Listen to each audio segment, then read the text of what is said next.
What's up guys? So nagbabalik nga pala tayo.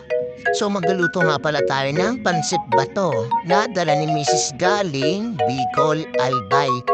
So gagawin natin dito sa ating pansit ay sinabawan na medyo malapot. So naggayat nga ako dyan ng bawang at sibuyas. So inuna ko nga palang ibabad muna yung ating baboy para naman pag inihaw natin ay malasa na habang gumagawa o nagpe-prepare ako ng lulutuin nating pansit bato. So nilipat ko muna sa isang kawali and then sinindihan ko na yung ating kalan. Then habang hinahantay ko ang uminit yung kalan ay naggayat na rin ako ng sibuyas at bawang. Ang sibuyas natin ay binabalatan ha, hindi yan niluluto ng diretso, char. Then sinunod ko nga pala yung bawang. After nyan nilagay ko na nga yung bawang at sibuyas. Pinagsabay ko na para hindi tayo tumagal. Kasi kapag hindi natin pinagsabay yan, magtatagal tayo sa ating niluluto. Habang ginigisa ko nga yung sibuyas at bawang, inilagay ko na yung ating baboy. Hiniwalay ko nga lang din kayang kanina sa binili kong baboy. Separate na ako na pangsahog sa ating pansit bato. Then nilagay ko na nga yung carrots. Then igigisa ko lang siya ng igigisa.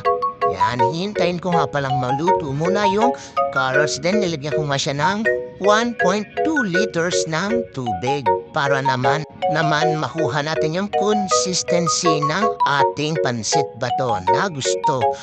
So nilagay ko na nga rin ng mga seasoning. Habang nga pala inaantay kong pakuluin yung ating pansit bato, nagpadingas na yung ating kumpare ng apoy o uling.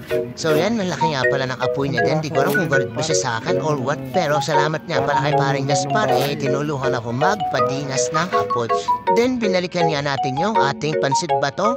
Hindi pa nga kumukulo. So dinala ko na nga pala yung pork chop natin para ihawin. Yan, 6 na piraso yan guys.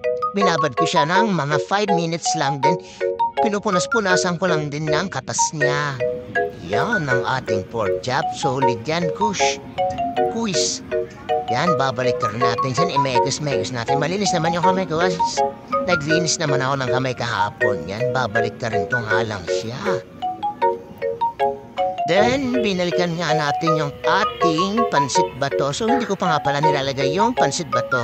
Actually, sabaw pa lang yan nilagay ko. Dahil inahantay ko nga siyang kumulo. Dahil pangit naman kung ilalagay natin yung pansit bato natin na hindi kumukulo yung tubig. Yan, kitang-kita nyo. Malasaw yan. Then, bumalik nga pala tayo ulit sa ating iniihaw ay baka masunog. Yun nga pala yung anak ko nangungulit. Then, nilagay ko na nga pala yung ating best at bida sa ating niluluto, ang pansit bato. Yan, nilagay ko na nga at hinalo-halo ko lang. Inahantay ko lang din yan ulit kumulo kaya binalikan ko muna yung ating pork chop.